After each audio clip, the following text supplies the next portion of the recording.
My name is PENINNAH SCHRAM, and I'm a storyteller and author telling stories from the Jewish oral tradition. I'm very happy that I can share with you one of my most favorite stories and a very popular one in the world. When I found this story in the Israel Folktale Archives, I discovered there were 20 versions of this story told by people in Eastern Europe and by people in the Middle East, all over the world. I'm honored to tell you this folktale on behalf of One Face to Face, a wonderful project motivated to create meaningful moments for those in need. Once there were 3 brothers who loved adventure, and they decided to go on a journey, each one to a different part of the world, and return in 10 years, bringing with each of them an unusual gift.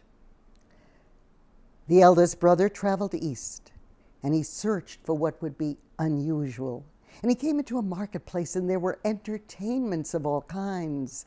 There were dancers, and there were singers, and there were jugglers, but one magician who was able to see to all parts of the world. And that oldest brother wanted that magic glass. He offered a great deal of money, and finally the magician sold him that magic glass. And this oldest brother decided that would be the unusual gift he would bring back when it was time to meet his brothers. The second brother traveled west, and he too searched for what would be unusual. He kept his eyes open and his mind as well. And he came into a marketplace, and there were merchants selling things of all kinds. And one merchant called out, "Come and buy my beautiful carpets." Well, he came closer, and there was a pile of carpets, and they were beautiful indeed.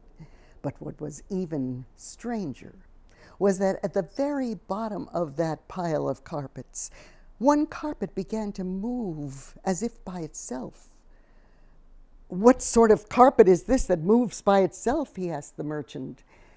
And the merchant motioned him a little closer and said, "Buy this carpet, for it is a magic carpet. It can fly wherever you want to go in just a few moments." And so after some bargaining, the second brother bought that magic carpet and decided that would be the unusual thing to bring back when it was time to meet his brothers. The youngest brother traveled south, and he came to a place known for its forests. And there were trees everywhere in the forest, but one tree that was very different from all the others. It was a pomegranate tree. And what was even stranger was that there were hundreds of blossoms on the tree, but only one pomegranate hanging from its branches.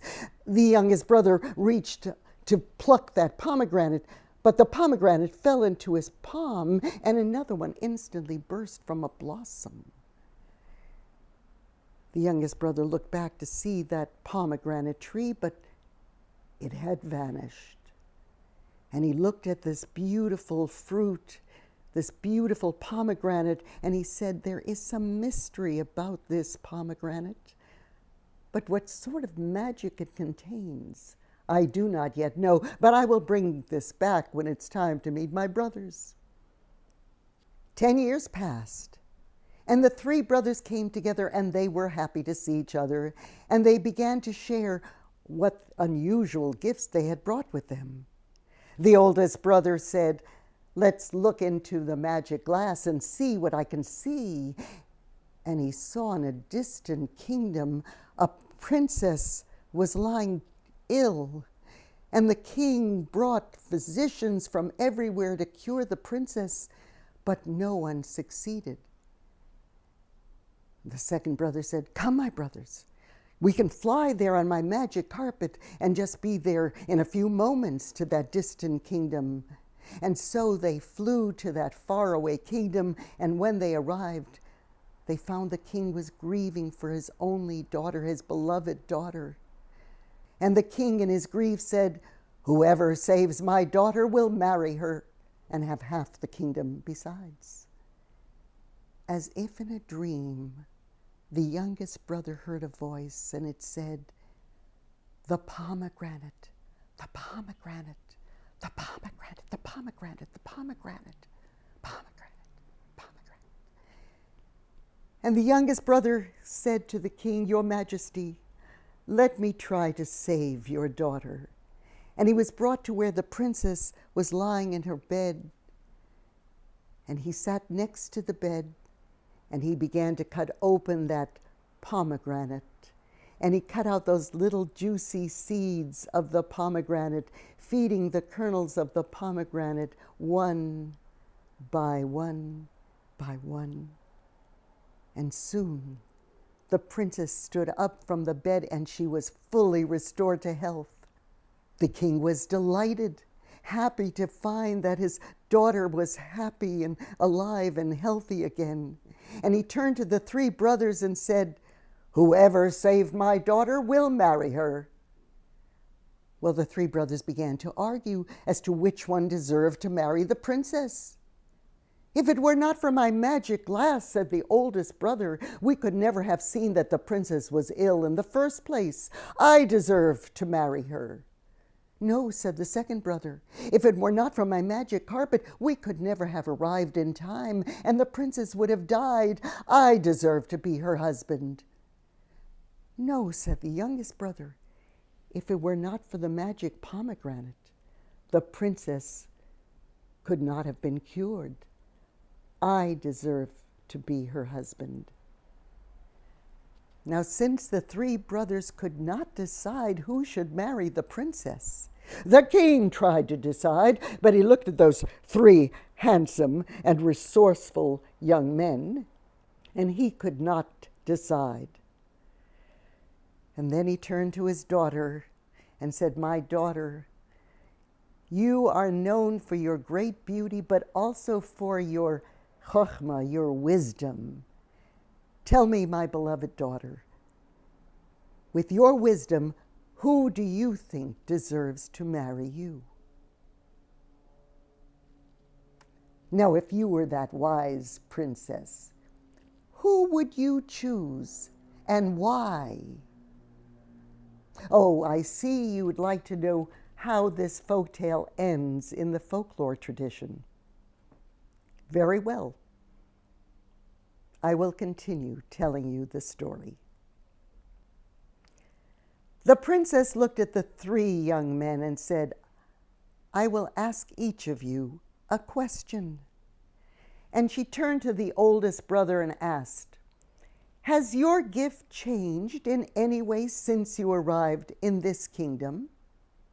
And the oldest brother said, "No, my magic glass is whole. I can see to all parts of the world." She turned to the second brother and asked that same question. "Has your gift changed in any way since you arrived in this kingdom?"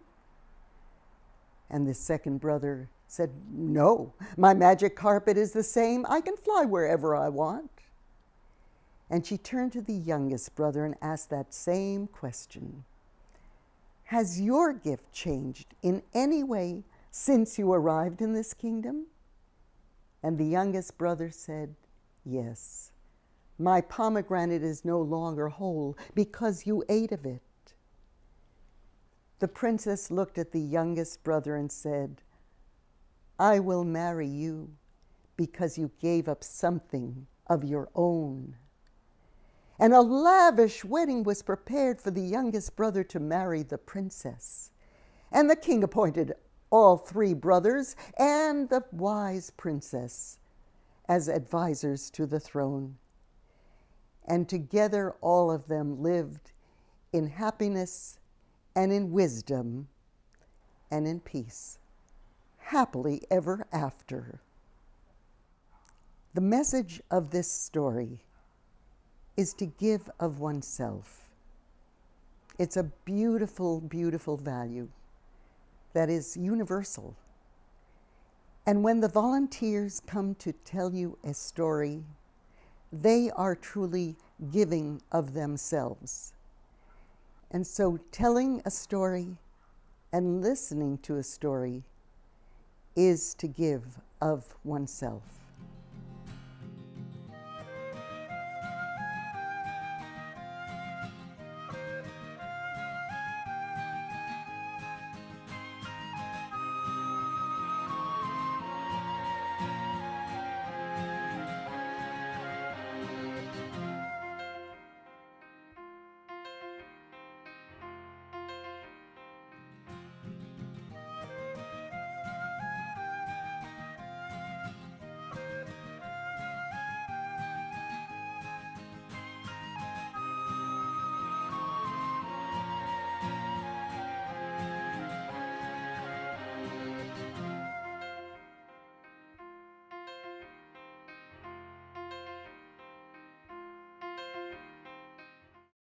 Now that you have listened to the magic pomegranate, I hope you will be inspired to tell this story to others. I would like to add some commentary about the magic remedy in this story. In not only those 20 variations of this folktale, but in the universal folktale, the magic remedy is usually an apple or a magic potion. But I felt it needed something more magical to be a magic remedy. And I love pomegranates. I love the color, the deep burgundy.